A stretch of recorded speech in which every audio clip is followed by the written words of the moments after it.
Hello friends, हमारे YouTube channel student motivation में आप सबका स्वागत है। आप देख सकते हैं कि कर्मचारी चयन मंडल द्वारा एक नया नोटिफिकेशन जारी किया गया है और इस नोटिफिकेशन के बारे में जान के आपको बहुत खुशी होगी कि मध्य प्रदेश में पुलिस भर्ती परीक्षा का आयोजन किया जा रहा है। एमपी पुलिस में भर्ती की जा रही है और इसकी समस्त जानकारी हम आपको वीडियो में बताने वाले हैं। सबसे पहले हम चर्चा कर लेते हैं कि कब आवेदन होना है और किस प्रकार से आवेदन करना है। तो आप देख सकते हैं यहाँ पे कि पुलिस मुख्यालय गृह पुलिस विभाग मध्य प्रदेश शासन के अंतर्गत आरक्षक संवर्ग कार्यपालक की सीधी भर्ती हेतु चयन परीक्षा 2023 का आयोजन किया जा रहा है। परीक्षा संचालन एवं भर्ती नियम पुस्तिका का विवरण इसमें दिया गया है। अब देखिए, ऑनलाइन आवेदन की बात करें तो प्रारंभ तिथि आप देख सकते हैं कि 26 जून 2023 से प्रारंभ हो रहा है। डियर फ्रेंड्स, जल्दी से अपना आवेदन फिल करें और आवेदन की अंतिम तिथि 10 जुलाई 2023 है। इसी क्रम में संशोधन की हम बात कर लेते हैं तो 26/6/2023 से लेके 15 जुलाई 2023 तक आप संशोधन कर सकते हैं। फिर परीक्षा दिन व दिनांक की बात की जाए तो 12 अगस्त 2023 से परीक्षा प्रारंभ होगी। और इसी क्रम में हम नीचे देखें तो शुल्क का भी डिटेल दिया गया है। सीधी भर्ती पद हेतु अनुसूचित अनारक्षित अभ्यर्थियों के लिए आप देख सकते हैं कि प्रति प्रश्न पत्र 500 रुपये होगा। और अनुसूचित जाति, अनुसूचित जनजाति, अन्य पिछड़ा वर्ग एवं EWS के लिए केवल मध्य प्रदेश के जो मूल निवासी उन्हीं के लिए 250 रुपये प्रति प्रश्न पत्र होगा। प्रश्न पत्र शुल्क के अलावा आप देख सकते हैं कि ऑनलाइन आवेदन कियोस्क के माध्यम से भरने हेतु MP ऑनलाइन पोर्टल का जो शुल्क होगा वो 60 रुपये देय होगा। इसके अतिरिक्त रजिस्टर्ड सिटीजन यूजर के माध्यम से लॉगिन कर फार्म भरने पर पोर्टल शुल्क मात्र 20 रुपये देय होगा। इसी क्रम में आप देख सकते हैं कि यहाँ पे महत्वपूर्ण जानकारी दी गई है जो कि डार्क की गई है। और आप देख सकते हैं इसमें लिखा हुआ है कि सामान्य प्रशासन विभाग के आदेश क्रमांक 1205/2023/1 भोपाल दिनांक 20 अप्रैल 2023 के अनुसार मंडल द्वारा आयोजित की जाने वाली परीक्षाओं में 19 अप्रैल 2024 तक भरवाए जाने वाले आवेदन पत्रों में आवेदकों को केवल प्रथम परीक्षा के आवेदन पत्र भरने के समय एक बार निर्धारित परीक्षा शुल्क देय होगा। उसके बाद में उक्त अवधि तक कर्मचारी चयन मंडल की किसी भी अन्य परीक्षा में आवेदन भरते समय आवेदक को परीक्षा शुल्क नहीं देना होगा। आवेदन भरते समय MP ऑनलाइन का निर्धारित पोर्टल शुल्क यथावत देय होगा। यानी फ्रेंड्स, आप समझ पाए होंगे कि ये जो इसमें दिया गया है आदेश, इसके अनुसार 19 अप्रैल 2023 तक भरे जाने वाले जितने भी आवेदन होंगे उसमें केवल एक ही बार हमको आवेदन का शुल्क देना होगा और अगली बार केवल पोर्टल चार्ज देना होगा। इससे संबंधित समस्त डिटेल जानने के लिए आप हमारे यूट्यूब चैनल को तुरंत सब्सक्राइब करें। हमारे चैनल में इससे संबंधित वीडियो अपलोड है। यानी आपको केवल एक साल में एक ही बार आवेदन शुल्क भरना है, बार बार आपको आवेदन शुल्क भरने की आवश्यकता नहीं है। इसी क्रम में ऑनलाइन परीक्षा पद्धति के समय सारणी पर चर्चा कर लेते हैं। तो परीक्षा का नाम तो आप जानते हैं कि आरक्षक भर्ती परीक्षा, GD कांस्टेबल भर्ती परीक्षा, जो कि परीक्षा का दिनांक और दिन दिया गया है 12 अगस्त 2023 से प्रारंभ होने वाली है। और आप देख सकते हैं कि पाली प्रथम एवं द्वितीय 2 पाली में परीक्षा होने वाली है। प्रातः पाली का रिपोर्टिंग समय 7:30 से 8:30 बजे तक। महत्वपूर्ण निर्देश पढ़ने का समय है 9:20 से 9:30 बजे तक, यानी 10 मिनट का। उत्तर अंकित करने का समय 9:30 से लेके 11:30 बजे तक रहेगा, यानी परीक्षा का समय 2 घंटा रहेगा। और इसी अनुसार द्वितीय पारी का जो समय है 12:30 से 1:30 बजे तक आपका रिपोर्टिंग समय रहेगा। डियर फ्रेंड्स, समय का विशेष ध्यान रखें। और 2:20 से 2:30 बजे तक, यानी 10 मिनट का आपका महत्वपूर्ण निर्देश पढ़ने संबंधित समय रहेगा। और इसी प्रकार जो एग्ज़ाम उत्तर अंकित करने के लिए है 2:30 से 4:30 बजे तक 2 घंटे का रहेगा।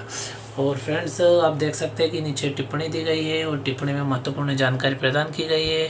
प्रत्येक टिप्पणी को आप ध्यान से पढ़ लें। आप चाहे तो उसका स्क्रीनशॉट भी ले सकते हैं। ये आपके जो एग्ज़ाम संबंधित जो मूल दस्तावेज है, कौन कौन से ले जाने, क्या क्या चीज़ होना चाहिए, उससे संबंधित समस्त जानकारी इसके अंदर दी गई है। और परीक्षा केंद्र पर क्या क्या चीज़ें होना आवश्यक है, समस्त जानकारी इसमें दी गई है। विभागीय भर्ती नियम से संबंधित जानकारी यहाँ पे दी गई है। और आप देख सकते हैं कि आरक्षक सामान्य ड्यूटी, जनरल ड्यूटी, गैर तकनीकी के संबंध में 2 क्रम दिए गए हैं कि आरक्षक विशेष सशस्त्र बल, और नंबर 2 में दिया गया है आरक्षक विशेष सशस्त्र बल को छोड़कर। तो इसमें पूरा डिटेल नीचे दिया गया है कि आरक्षक सामान्य ड्यूटी जीडी के संबंध में आप देख सकते हो general, OBC, SC, ST, EWS और टोटल पदों की संख्या दी गई है। यानी आप इसमें वीडियो में देख सकते हैं कि टोटल 7090 पदों पर भर्ती होना है। सारणी क्रमांक 1 की बात करते हैं तो यहाँ आप देख सकते हैं विशेष सशस्त्र बल केवल पुरुष उम्मीदवारों के लिए सारणी दी गई है। आप देख सकते हैं कि UR, OBC, SC, ST, EWS के लिए कितने कितने पद दिए गए हैं, आप पूरा डिटेल देख सकते हैं। इस प्रकार कुल मिला के केवल पुरुष उम्मीदवारों के लिए जो विशेष सशस्त्र बल है उसके अंतर्गत 2646 पदों की भर्ती होना है। इसी क्रम में आप नीचे देख सकते हैं नंबर 2 की हम बात करें तो इसमें आप देख सकते हैं कि सशस्त्र बल को छोड़ करके जो भर्ती होना है ये वर्गश दी गई है। आप नीचे देख सकते हैं general, OBC, SC, ST, EWS, और इस प्रकार से इनके टोटल पदों की जो भर्ती है यहाँ पे दी गई है कि 4444 पदों पर भर्ती होना है। इस प्रकार से आप देख सकते हैं कि कुल मिला के 7090 पदों पर भर्ती होना है। ये दोनों आप काउंट करके देख सकते हैं।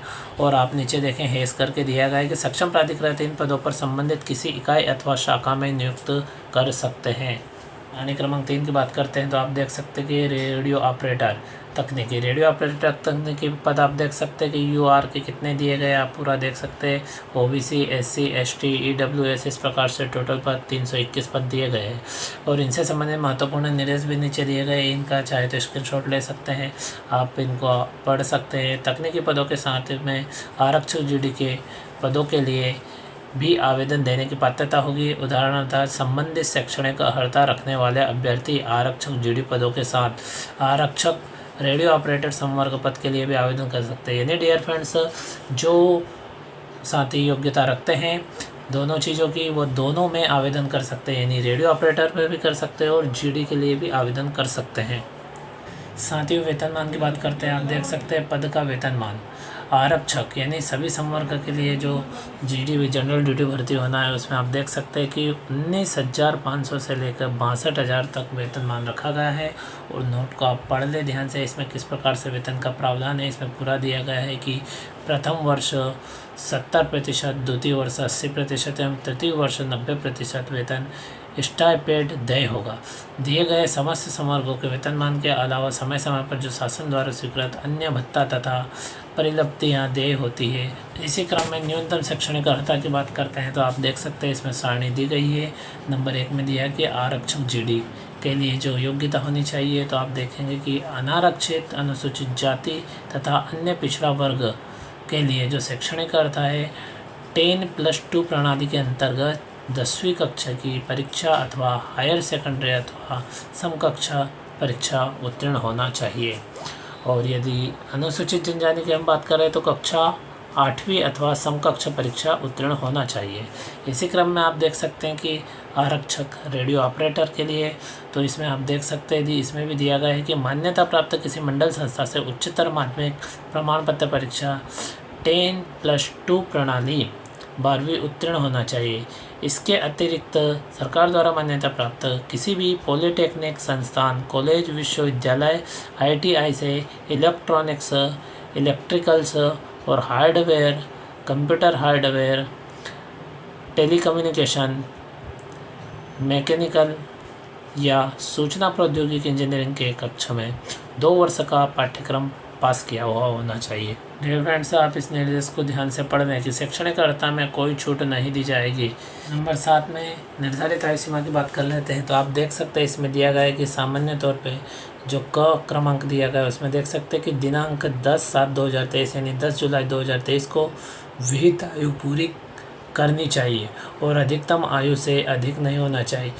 यानी जो विहित आयु पूरी करने से तात्पर्य 18 वर्ष की आयु पूर्ण होना चाहिए, तभी आवेदन कर सकते हैं। और ख नंबर आप देख सकते हैं कि मध्य प्रदेश शासन सामान्य प्रशासन विभाग मंत्रालय भोपाल के पत्र क्रमांक भोपाल दिनांक 5 जून 2017 एवं संशोधित पत्र क्रमांक आप देख सकते हैं भोपाल दिनांक 19 दिसंबर 2019 के अनुसार राज्य सरकार की वर्दीधारी सेवाओं के लिए खुली प्रतियोगिता के माध्यम से सीधी भर्ती के लिए भरे जाने वाले पदों के लिए आयु सीमा में अधिकतम छूट।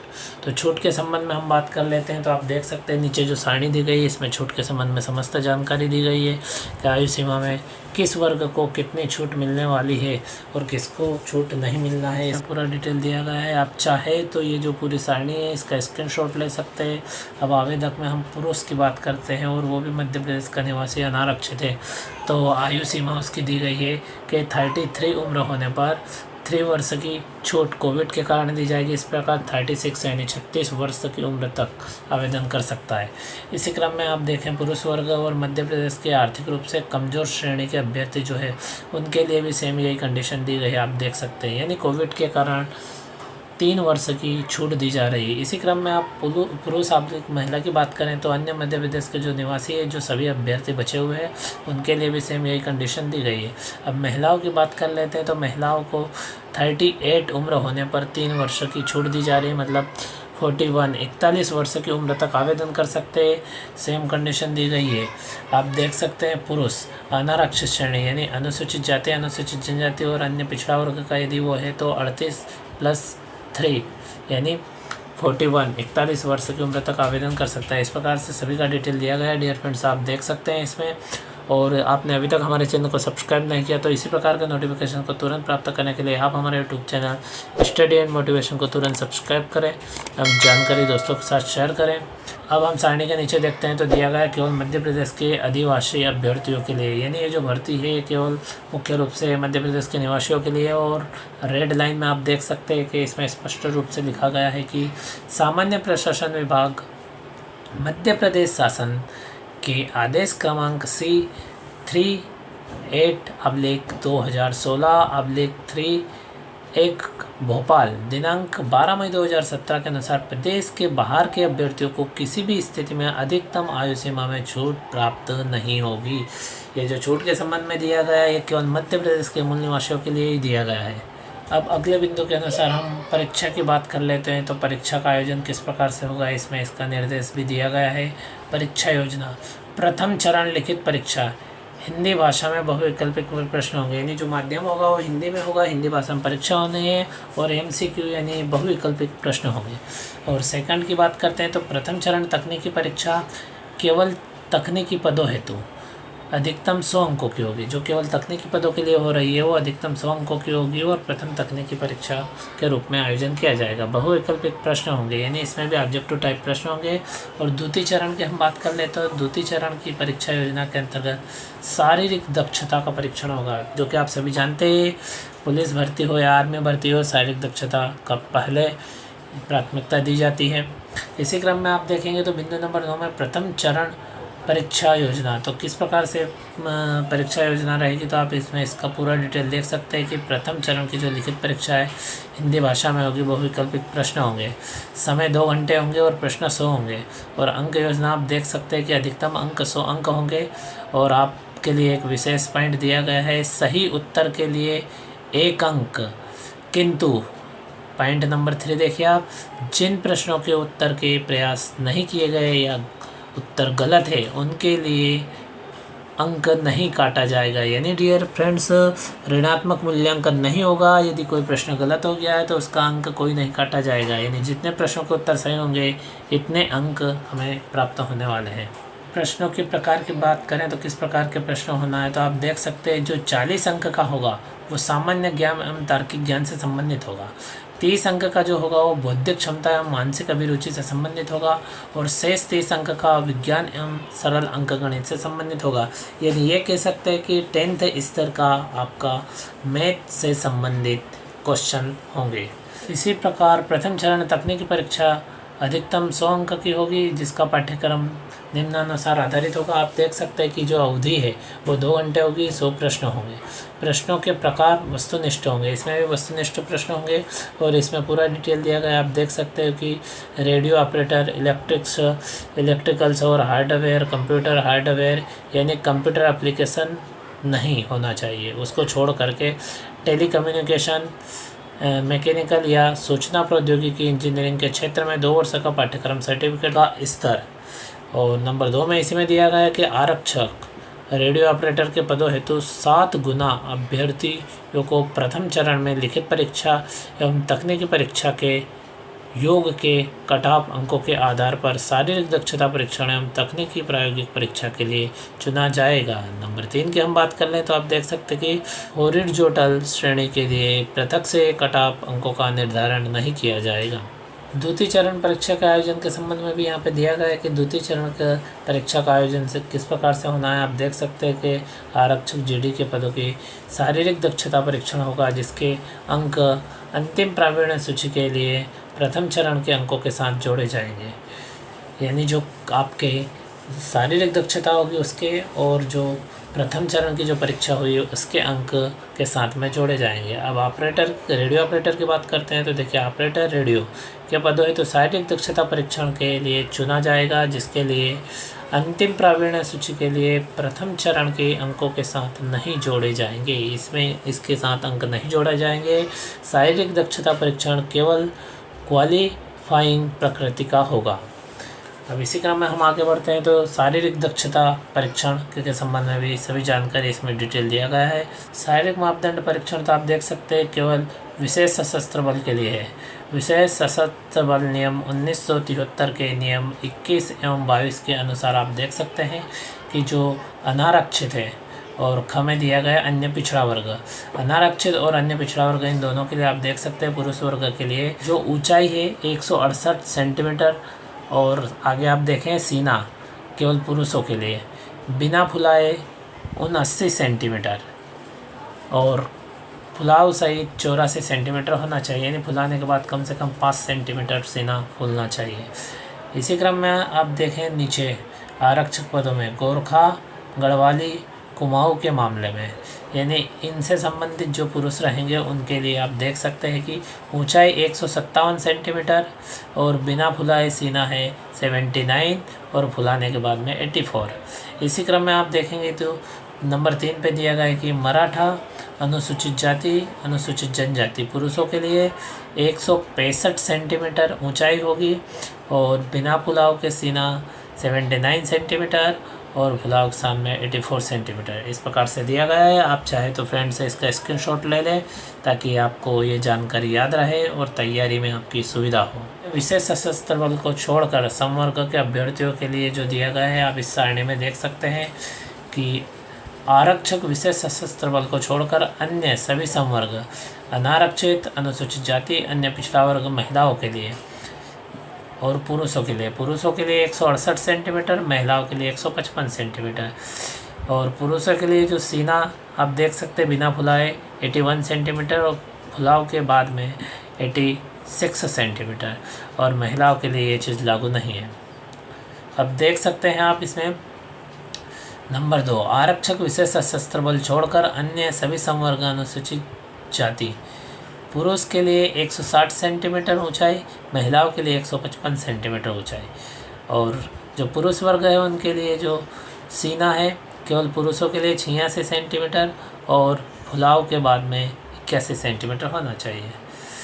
इससे संबंधित महत्वपूर्ण जानकारी नीचे प्रदान की गई है। जहां भी लागू हो, यदि सीने का माप न्यूनतम निर्धारित माप से अधिक है तो उसे कम से कम 5 सेंटीमीटर अनिवार्य रूप से फुलाना चाहिए। यानी डियर फ्रेंड्स, जो पुरुष साथी है उनके लिए आवश्यक है कि कम से कम सीना 5 सेंटीमीटर फुलाना आवश्यक होगा। फिर अगले बिंदु की बात करते हैं। आप देख सकते हैं कि शारीरिक मापदंडों में किसी भी स्तर पर छूट नहीं दी जाएगी, इसलिए शारीरिक दृष्टि से भी हम अपनी तैयारी बहुत अच्छी करें। शारीरिक दक्षता परीक्षण पीपीटी अधिकतम 100 अंक का होगा, जिसके संबंध में महत्वपूर्ण जानकारी यहाँ पे प्रदान की गई। आप देख सकते हैं पुरुषों के लिए गोला फेंक यानी गोले का वजन 7 किलो 260 ग्राम के लगभग होगा। आप देख सकते हैं 7.26 किलोग्राम दिया गया और महिलाओं के लिए आप देख सकते हैं गोला फेंक गोले का वजन 4 किलोग्राम होगा। अब इस प्रकार से 800 मीटर दौड़ हेतु 1 अवसर तथा लंबी कूद एवं गोला फेंक हेतु 3 अवसर प्रत्येक को प्रदान किए जाएंगे। यानी फ्रेंड्स आप देख सकते हैं कि जो 800 मीटर की दौड़ होना है वो केवल एक ही बार में पार करना है और लंबी कूद एवं गोला फेंक के लिए 3 अवसर दिए जाएंगे। 3 में से एक बार भी यदि हमने गोला फेंक दिया तो हम सक्सेस हो जाएंगे। आप नोट में देख सकते हैं कि शारीरिक दक्षता परीक्षण हेतु अभ्यर्थियों को स्वस्थ अथवा किसी भी अन्य आधार पर परीक्षा से छूट नहीं दी जाएगी। अभ्यर्थियों को उनकी शारीरिक दक्षता परीक्षण के लिए चयन समिति द्वारा जो तिथि सूचित की गई है उस तिथि में कोई परिवर्तन नहीं किया जाएगा। उक्त शारीरिक दक्षता परीक्षण में तिथि परिवर्तन के लिए अभ्यर्थियों का चिकित्सकीय प्रमाण पत्र अथवा किसी प्रकार का अन्य कोई प्रमाण पत्र स्वीकार नहीं किया जाएगा। यानी जो शारीरिक दक्षता परीक्षण होगा वो एक निश्चित तिथि के दिन ही होगा, उसमें किसी प्रकार का कोई परिवर्तन नहीं किया जाएगा। फ्रेंड्स, आरक्षक जीडी उम्मीदवारों के लिए शारीरिक दक्षता परीक्षण में प्रदान किए जाने वाले अंकों की तालिका दी गई है। पहले हम पुरुष वर्ग की लिए अंकों की जो तालिका दी गई है उस पर बात कर लेते हैं। आप देख सकते हैं अंक ये नीचे की तरफ बढ़ रहे हैं, यानी नीचे अंक बढ़ते जा रहे हैं। अब ये किस प्रकार से अंक मिलना है तो पहले हम दौड़ पर चर्चा कर लेते हैं। तो दौड़, और ये जो नीचे दिया गया है सेकंड में समय दिया गया है। आप देख सकते हो कि यहाँ पे यदि 198.3 यानी 198.3 से अधिक का समय यदि लगता है तो 0 अंक मिलने वाला है। दौड़ में हमको 198.3 से अधिक का समय नहीं लेना है, ये कम से कम समय में करना है। तो यानी आप समझ ही गए होंगे कि 198.3 से अधिक समय होगा तो 0 अंक मिलेगा। यदि आप देख सकते हैं नीचे 196.4 से अधिक और 198.3 तक का समय, इसके बीच में यदि आप समय लेते हैं तो 1 अंक। जैसे जैसे आप कम समय लेंगे वैसे वैसे आपके अंकों में वृद्धि होती जाएगी। आप देख सकते हैं सारणी में पूरा क्रम दिया गया है। अब लंबी कूद की बात करते हैं तो ये मीटर में दिया गया है कि लंबी कूद यदि आपकी, आप देख सकते हैं कि 2.96 से कम है तो आपको 0 अंक मिलने वाला है। यानी आपको 2.96 से अधिक ही कूदना है। आप यहाँ पे देख सकते हैं यदि आप 3.05 से और 2.96 से सकते तो 1 अंक मिलेगा, और यदि आप और अधिक कूदते 2 अंक, और अधिक लंबी कूद कूदेंगे 3 अंक। इस प्रकार से आप देख सकते हैं कि नीचे सारणी में जितना आप अधिक कूदेंगे इतने अधिक अंक मिलने वाले हैं। अब गोला फेंक की बात कर रहे थे तो गोला किस प्रकार से फेंकना है, गोला की भी मीटर में नापा जाएगा। आप देख सकते हैं यदि 3.83 से कम यदि आप गोला फेंकते हैं तो आपको 0 अंक मिलने वाला है। यानी हमें 3.83 से अधिक ही गोला फेंकना है। यदि आप 4 से कम एवं 3.83 से अधिक फेंकते हैं तो 1 अंक। जैसे जैसे आपकी क्षमता बढ़ती जाएगी, जितना ज़्यादा आप गोला फेंकोगे उतने अधिक अंक मिलने वाले हैं। डियर फ्रेंड्स, इस सारणी का स्क्रीनशॉट ले लीजिएगा ताकि आपको ध्यान रहे कहाँ कितने अंक मिलने वाले हैं। इस प्रकार से पूरी सारणी दी गई है। आप देख सकते हैं 21 अंक तक आ गए, फिर नीचे हम बढ़ते हैं तो 22 अंक। इस प्रकार से जो अधिकतम 40 अंक दिए गए हैं, आप नीचे देख सकते हैं अधिकतम 40 अंक तक दी गई है और अधिकतम 40 अंक मिल सकते हैं आपको। ये पूरा डिटेल इसमें स्पष्ट रूप से दिया गया है। अब इसी अनुसार आप देख सकते हैं जो महिलाओं के लिए जो सारणी दी गई इसमें भी सेम वही कंडीशन दी गई है। कितने मीटर की दूरी कितने सेकंड में तय करने पर कितने अंक मिलने वाले हो, और लंबी कूद कितने लंबी कूदने पर कितने अंक मिलेंगे, पूरा डिटेल सेम जो पुरुषों को सारणी दी गई है उसी प्रकार से सारणी दी गई है। केवल इसमें थोड़ा स्तर कम कर दिया गया है, महिलाओं के हिसाब से इसमें स्तर दिया गया है। यही क्रम आप अगले में देखेंगे तो गोला फेंक में भी इसी प्रकार से अंक विभाजन किया गया है। फ्रेंड्स, आवेदन पत्र भरने की समय अवधि पर हम पहले भी चर्चा कर चुके हैं। आप चाहे तो इसका स्क्रीनशॉट ले सकते हैं, वही पूरा समय इसमें डिटेल दिया गया है। कुल मिला के आपको 15 दिवस का 15 दिन का समय मिलने वाला है, आप देख सकते हो। इसलिए अपने डॉक्यूमेंट्स तैयार करके जल्दी से जैसे ही आवेदन प्रारंभ होते हैं अपना आवेदन शीघ्र फिल करें। और आप यहाँ पे देख सकते हैं कि ऑनलाइन परीक्षा का विवरण भी दिया गया है। समय अवधि 2 घंटे होगी, और किस प्रकार से प्रथम पाली का समय 9:30 से 11:30, द्वितीय पाली का समय 2:30 से 4:30। इस प्रकार अधिकतम अंक 100 अंक के आपके पेपर होना है, आप देख सकते हैं। और शुल्क की हम बात करें तो शुल्क का डिटेल भी नीचे दिया गया है। किस वर्ग के लिए कितना शुल्क लगने वाला है इस पर हम पहले भी चर्चा कर चुके हैं, और आप देख सकते हैं इसमें पूरा स्पष्ट रूप से और डिटेल रूप से दिया गया है कि जो अनारक्षित श्रेणी के अभ्यर्थी है उनके लिए 500 रुपये प्रति प्रश्न पत्र। और यदि आप दोनों कैटेगरी में आवेदन करते हैं तो प्रथम कैटेगरी के लिए 500 रुपये और दूसरी कैटेगरी के लिए 500 रुपये, यानी 2 प्रश्न पत्र 2 पेपर देने वाले हैं तो आपको प्रत्येक प्रश्न पत्र के 500 लगेंगे। इसी प्रकार से आप देख सकते हैं अन्य पिछड़ा वर्ग, अनुसूचित जाति, अनुसूचित जनजाति, AWS अभ्यर्थियों के लिए और मध्य प्रदेश के मूल निवासियों के लिए आप देख सकते हैं 250। रुपये प्रति प्रश्न पत्र होंगे। और आप देख सकते हैं दिव्यांग अभ्यर्थियों के लिए भी यहाँ पे दिया गया है। जो मध्य प्रदेश के मूल निवासी है 250 रुपये प्रति प्रश्न पत्र हो गए। कियोस्क का चार्ज आप देख सकते हैं, कियोस्क के माध्यम से भरने पर 60 रुपये और कियोस्क के माध्यम से ना भरने पर 20 रुपये होगा। फ्रेंड्स, इसी प्रकार के नोटिफिकेशन को तुरंत प्राप्त करने के लिए आप हमारे YouTube channel study and motivation को तुरंत सब्सक्राइब करें, जानकारी दोस्तों के साथ शेयर करें।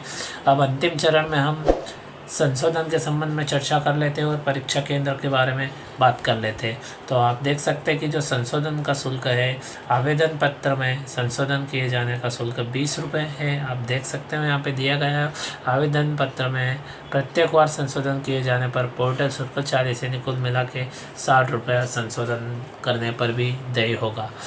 अब हम परीक्षा शहर की बात करते हैं तो आप देख सकते हैं किन किन शहरों में परीक्षा केंद्र होने वाला है। तो देखो 13 परीक्षा केंद्र मिलने वाले हैं। आप अपनी सुविधा अनुसार अपना परीक्षा केंद्र का चयन कर सकते हैं। नंबर 1 में भोपाल दिया गया है, इंदौर, जबलपुर, ग्वालियर, उज्जैन, नीमच, रतलाम, सागर, सतना, खंडवा, सीधी, बालाघाट, रीवा। इस प्रकार से अपनी सुविधा अनुसार परीक्षा केंद्र चुन सकते हैं। डियर फ्रेंड्स, आप सभी को अग्रिम शुभकामनाएं और हमारे वीडियो को अपने दोस्तों के साथ शेयर करें और चैनल को सब्सक्राइब करें। Thank you friends.